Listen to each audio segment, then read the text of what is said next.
Voltamos agora ao Vida e Saúde. Você vai acompanhar claramente onde o Dr. César levanta uma questão. Será que existe diferença entre força de vontade e boa vontade?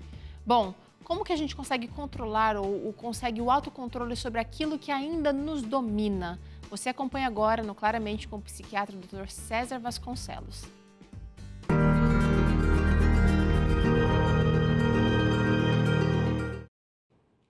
Olá! Será que a força de vontade consegue eliminar um desejo compulsivo de usar cocaína, maconha, chocolate, comida, bebida? Será que a força de vontade consegue nos levar a parar de jogar, de trabalhar compulsivamente, de evitar sexo compulsivo, de comprar compulsivamente, ou fissura por romance, entre outros tipos de compulsões?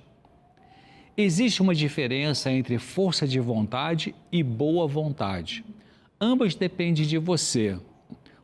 A força de vontade, age para modificar um hábito, uma compulsão, um desejo, uma fissura, uma obsessão de fora para fora. Eu me esforço, cerro os dentes, digo não e fico nessa luta entre o impulso e a tentativa de autocontrole, entre o desejo quase irresistível e incontrolável e a necessidade de não praticá-lo. Uma outra atitude é a boa vontade. Ela pode ser usada para produzir mudança comportamental, só que ela indica que o máximo que eu posso fazer é ter boa vontade e esperar por um poder superior fora de mim mesmo, positivo, que fará por mim e em mim o que sozinho não consigo. Algo que pode mudar-me de dentro para fora. Claro, a força de vontade é importante para exercitarmos o crescimento pessoal, mas ela não tem poder de nos mudar na raiz do nosso ser, eliminando o que produz atitude desagradável, destrutiva para nós mesmos e para os outros ao redor de nós. Tem uma tradução bíblica que apresenta o texto de Gálatas, capítulo 5, e versículo do 16 ao 23, que diz assim: Assim, eu aconselho vocês a viverem de acordo com a sua nova vida no Espírito Santo. Assim, vocês não mais estarão fazendo o que a sua natureza pecaminosa anseia. A velha natureza pecaminosa ama fazer o que é mal, justamente o oposto do que o Espírito Santo quer. E o Espírito nos dá desejos que são opostos àquilo que a natureza pecaminosa deseja. Essas duas forças estão constantemente lutando cada uma e suas escolhas nunca estão livres deste conflito. Mas quando vocês são dirigidos pelo Espírito Santo, vocês não são mais sujeitos à lei.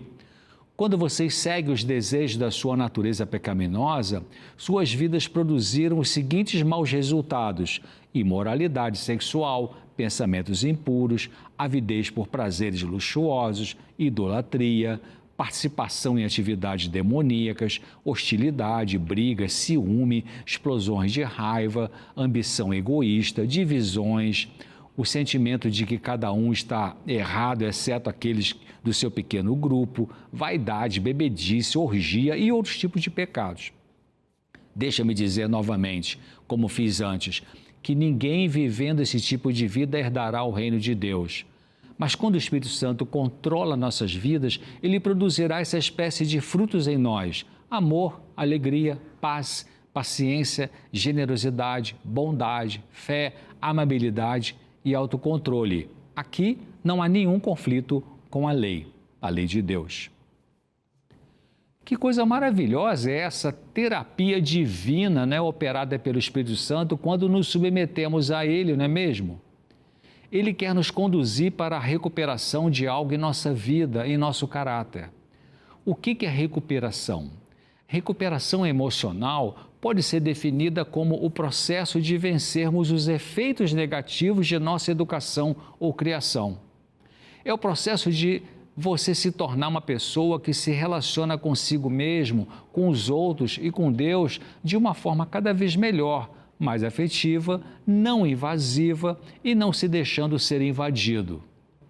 Na recuperação emocional e espiritual, você aprende a se voltar para um poder superior, que para mim é o Deus Criador do Universo, crendo ser Ele uma pessoa cuidadosa e compassiva como Ele realmente é.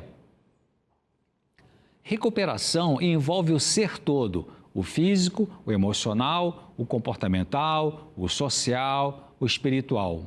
É um processo para a vida toda. Na recuperação, precisamos seguir tendo que lidar com memórias dolorosas, batalhar contra tendências compulsivas, liberar nossa raiva congelada. Nesse processo, talvez tenhamos que mudar crenças distorcidas sobre nós mesmos, sobre outras pessoas e sobre Deus.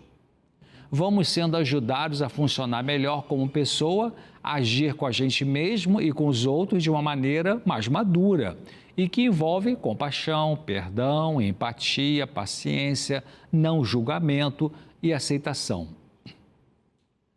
Para você entrar no processo de recuperação emocional e espiritual, use ferramentas tais como livros que constroem e orientam sobre saúde emocional e espiritual, sendo a Bíblia o número 1 para fazer isso. Procure aconselhamento com pessoas experientes, éticas, com visão cristã da vida. Participe de um grupo de ajuda mútua.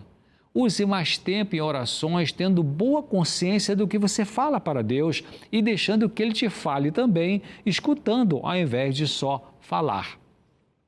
Praticar algum tipo de ajuda a qualquer pessoa também é um instrumento de recuperação emocional e espiritual que produz bem-estar, geralmente depois e não antes dessa prática. No processo de resolver sofrimentos mentais que o perturbam, você permite a si mesmo tempo e espaço para trabalhar sua recuperação e compreende que Deus concede o mesmo para você. Isso significa que você aprende a esperar pelo tempo necessário para a sua cura. Só podemos obter cura quando estamos prontos para ela. Desejar a cura não é o mesmo que estar pronto para ser curado.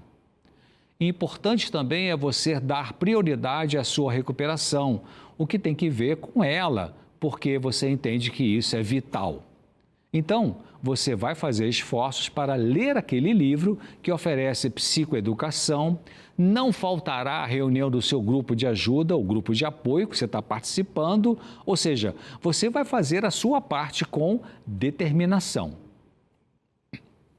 Autocontrole é algo que vem na medida em que nós crescemos perto de Deus. Na medida em que damos um passo de cada vez, um dia de cada vez, Deus nos dará seu próprio caráter, incluindo o autocontrole. Queremos e precisamos de autocontrole em algumas áreas de nossa vida, não é mesmo? Mas pense o seguinte, o autocontrole não é força de vontade. Não é, como eu comentei antes, alguma coisa que conseguimos pelo cerrar dos dentes e forçar a nós mesmos para somente diga não. Para a Bíblia, autocontrole é um fruto. Um fruto não surge instantaneamente numa árvore.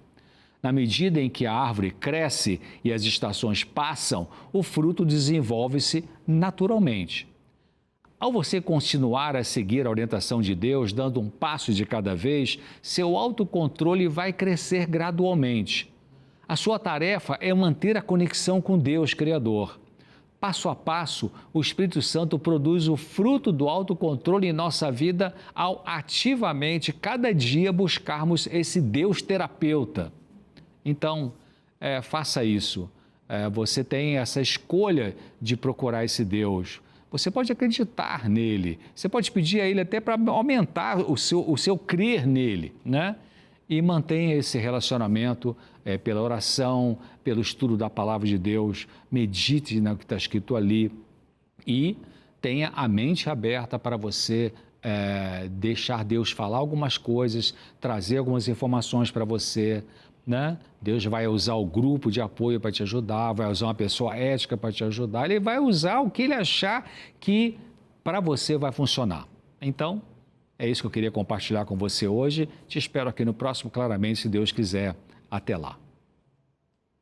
Preciosíssimo esse Claramente. Olha, se você quiser rever ou ver outros episódios do Claramente, é só acessar a nossa playlist lá do YouTube, tá?